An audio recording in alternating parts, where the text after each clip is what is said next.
नमस्कार दोस्तों। भगवान बुद्ध को ज्ञान प्राप्त हुआ। जब लोगों को पता चला कि बुद्ध को ज्ञान प्राप्त हुआ है तो वो ये जानना चाहते थे कि बुद्ध को क्या ज्ञान प्राप्त हुआ, उन्होंने क्या नया जाना। नया इसलिए क्योंकि दुनिया में पहले से ही ज्ञान का भंडार भरा पड़ा है और जिस ज्ञान को सब जानते हैं उससे अलग बुद्ध ने क्या पाया। बुद्ध के समीप एक व्यक्ति आया और उसने बुद्ध से कहा, हे बुद्ध, मैं एक ज्ञानी व्यक्ति हूँ। मैंने सभी शास्त्रों का अध्ययन किया है, मैंने वेद पुराण पढ़े हैं, मैंने गहन चिंतन किया, मनन किया। मैंने सुना है कि आपको भी ज्ञान की प्राप्ति हुई है। मैं ये जानना चाहता हूँ कि आपको क्या प्राप्त हुआ है, वो कौन सा ज्ञान है जिससे अभी तक हम सभी अनभिज्ञ हैं। आपको क्या ज्ञान प्राप्त हुआ है बुद्ध?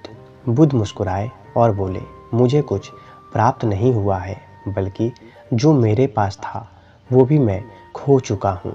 व्यक्ति ने कहा, आपने क्या खोया? बुद्ध ने कहा, लालच, लोभ, मोह माया, ईर्ष्या, क्रोध, कामना, इच्छा, वासना, इन सभी को मैंने खो दिया है। वो व्यक्ति बोला, तब आपने क्या पाया? बुद्ध ने कहा, कुछ नहीं। व्यक्ति बोला, तब लोग ये क्यों कहते हैं कि आपको ज्ञान की प्राप्ति हुई है? क्या आपने ज्ञान प्राप्त नहीं किया?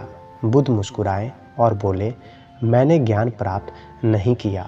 ज्ञान तो सर्वत्र है, उसे प्राप्त करने की आवश्यकता या ज़रूरत नहीं है।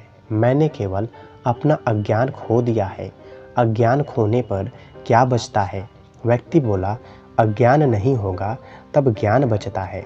बुद्ध ने कहा, जब ज्ञान और अज्ञान दोनों ही ना बचे तब क्या बचेगा? व्यक्ति बुद्ध के चरणों में गिर गया और बोला कि हे बुद्ध, इस स्थिति के बारे में तो कभी मैंने विचार ही नहीं किया। बुद्ध कहते हैं, मेरे पास जो कुछ भी था मैंने सब खो दिया। सब खोने के बाद मुझे पता चला कि जिन चीज़ों से मैं प्रेम कर रहा था, जिन चीज़ों को मैं पाना चाहता था, वो सत्य ही नहीं था। तब वो सत्य क्या था जिसे बुद्ध ने प्राप्त किया?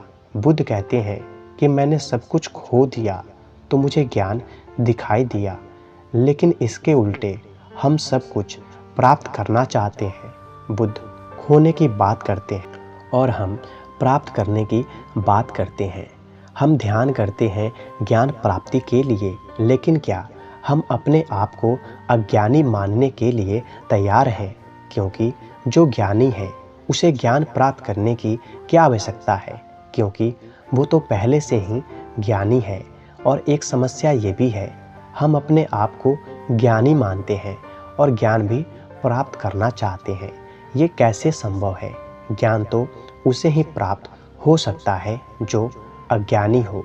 पहले तो हम यही नहीं समझ पाते हैं कि अज्ञान क्या है और ज्ञान क्या है। ध्यान से देखोगे तो पता चलेगा कि जिसे हम ज्ञान समझ रहे हैं वो अज्ञान ही है। हमारा ज्ञान ही हमारा अज्ञान है। हमारा ज्ञान हमें सत्यता से दूर रखता है, सत्य देखने से रोक कर रखता है। किसी व्यक्ति को प्रताड़ित करने में कोई ज्ञान की बात नहीं, लेकिन दुनिया के प्रत्येक धर्म ग्रंथों में आपको ऐसे ज्ञान के भंडार मिलेंगे जिसमें बताया गया है कि किसी व्यक्ति को कैसे प्रताड़ित करना चाहिए। जब हम इस तरह की चीज़ों को ज्ञान के तौर पर स्वीकार कर लेते हैं तब हम सत्य से बहुत दूर हो जाते हैं। हमारा ज्ञान कहता है कि हम सांस लेते हैं और जीवित रहते हैं, लेकिन ध्यान से देखोगे तो पता चलेगा कि हम कभी सांस नहीं लेते। श्वास स्वतः ही चलती है, क्योंकि अगर हम सांस ले सकते और बंद कर सकते तो हम कभी भी सांस को बंद कर सकते थे और कभी भी शुरू कर सकते थे।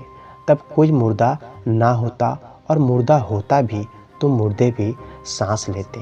तब ये हमारा ज्ञान ही है जो कहता है कि हम सांस लेते हैं। पृथ्वी पर जब से मनुष्य आया है तब से अब तक मनुष्य एक ही प्रकार से चल रहा है। क्या आपने ध्यान दिया कि व्यक्ति गरीब हो या अमीर, सब में एक जैसी ही भावनाएं हैं। सब क्रोध भी करते हैं, प्रेम भी करते हैं, सब लालची हैं, सब स्वार्थी हैं। पूर्व में बहुत बड़े बड़े राजा सम्राट हुए, उन्होंने बहुत कुछ अपनी इज्जत बनाने के लिए नष्ट किया, बर्बाद किया। लेकिन आज वो राजा और सम्राट नहीं है, उनकी जगह आज हम हैं। जो एक सम्राट करता है वही गरीब व्यक्ति भी करता है। वो भी अपनी इज्जत बचाने के लिए कुछ भी कर सकता है, किसी की भी हत्या कर सकता है, किसी को भी बर्बाद कर सकता है, आत्महत्या भी कर सकता है। और अंत में चाहे सम्राट हो या चाहे कोई गरीब व्यक्ति हो, सब एक ही स्थिति में प्राण त्यागते हैं। एक सम्राट हो सकता है कि युद्ध के मैदान में प्राण त्यागे, एक गरीब हो सकता है कि अपने घर के बाहर खुले मैदान में प्राण त्याग दे। प्राण निकलने में पीड़ा तो एक सी ही होती है। हजारों सालों में सब कुछ एक सा ही घट रहा है, उसमें कोई बदलाव नहीं है, सिर्फ चेहरे बदल रहे हैं। फिर भी हम इतने ज्ञानी व्यक्ति हैं कि उन सब से हम कुछ नहीं सीखते। हम भी वही गलतियाँ दोहराते हैं जो पहले ही हो चुकी हैं, और उसका परिणाम भी हम जानते हैं। फिर भी वही गलतियाँ बार बार करते रहते हैं। इसलिए बुद्ध कहते हैं, हम अज्ञानी हैं। जिसे हम अपना ज्ञान समझ रहे हैं, वही ज्ञान हमें सत्यता से दूर रखता है। बुद्ध जिस सत्य की बात करते हैं, उन्हें जो सत्य मिला, ये जो सत्य होता है वो यूनिवर्सल होता है। वो हर स्थिति, हर समय में एक सा ही होता है, उसमें कोई बदलाव नहीं होता। लेकिन हमारा जो ज्ञान है, हमारा जो सत्य है, वो हर स्थिति में बदल जाता है, समय और स्थान के हिसाब से बदल जाता है, व्यक्तियों के हिसाब से बदल जाता है। एक सत्य जो भारत में सत्य है, वो दूसरे देश में असत्य हो जाता है। जैसे प्रेम एक यूनिवर्सल सत्य है, हर जगह, हर स्थिति में ये एक जैसा ही होता है। सभी जीवों में ये एक समान ही प्रकट होता है। इसलिए बुद्ध प्रेम और करुणा की बात करते हैं। लेकिन बुद्ध जिस प्रेम और करुणा की बात करते हैं, हम उसे समझ नहीं पाते। प्रेम तो हम भी करते हैं, लेकिन क्या वास्तव में हम प्रेम करते हैं? एक पति कहता है कि मैं अपनी पत्नी से बहुत प्रेम करता हूँ। कुछ समय बाद वही पति अपनी पत्नी की हत्या कर देता है। अब ये कैसे संभव है कि जहाँ प्रेम था उसकी जगह क्रोध ने ले ली, क्योंकि यहाँ प्रेम था ही नहीं। इसलिए समय के हिसाब से ये बदल गया। हम प्रेम या कोई भी व्यवहार कहाँ से सीखते हैं? ये सब हम अपने आसपास के वातावरण से, समाज से सीख रहे हैं। हमारी बुद्धि हमारे विचारों से निर्मित हो रही है। ये विचार बाहर से मस्तिष्क में डाले जा रहे हैं, जिससे हमारी समझ विकृत होती जा रही है। प्रेम एक स्वाभाविक प्रक्रिया है जो स्वयं प्रकृति की देन है, और यह प्रकृति का एक हिस्सा भी है। प्रकृति आपसे प्रेम करती है, वो आपका सभी प्रकार से ध्यान रखती है। वो कभी आपसे कोई मांग नहीं करती, जबकि आप ही प्रकृति को नष्ट करने में लगे रहते हैं। ये वो प्रेम है जो हमारे अंदर भी होता है, लेकिन हम इसे भूल गए हैं। जिस प्रेम को हम जानते हैं वो बनावटी है, उसे हमने बाहर से सीखा है। बाहर यानी अपने समाज से सीखा है। समाज में जैसा दिखाया जाता है, हम बिल्कुल वैसा ही करना चाहते हैं।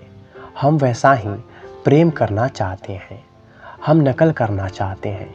हम अच्छा दिखना चाहते हैं। लोग हमें देखें और कहे कि देखो कितना प्रेम है इनमें।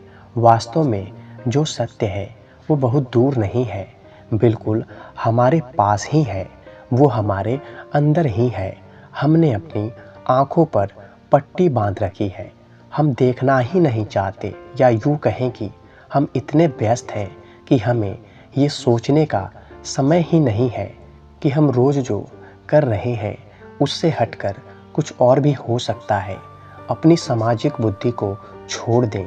जो समाज ने सिखाया है उसे एक बार भूल जाएं और स्वयं को समझें।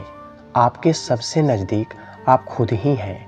आपसे ज़्यादा आपके नज़दीक कोई और हो ही नहीं सकता। दूसरे किसी से ज़्यादा आप स्वयं को बेहतर जानते हैं। देखें कि आप क्या जानते हैं, अपने बारे में कुछ जानते भी हैं या बस ऐसे ही जिए चले जा रहे हैं। जन्म लेना और रोते चिल्लाते मर जाना इस जीवन का उद्देश्य कदापि नहीं है। तो दोस्तों, मुझे उम्मीद है कि आपको ये बुद्ध की कहानी ज़रूर पसंद आई होगी। तो कृपया इस वीडियो को लाइक करें, कमेंट करें, ज़्यादा से ज़्यादा शेयर करें, इस चैनल को सब्सक्राइब करें, बेल आइकन को प्रेस ज़रूर करें ताकि रोज़ाना बुद्ध की कहानियाँ आप तक पहुँचती रहे। तो मिलते हैं फ्रेंड्स अपने अगली वीडियो में। तब तक के लिए धन्यवाद।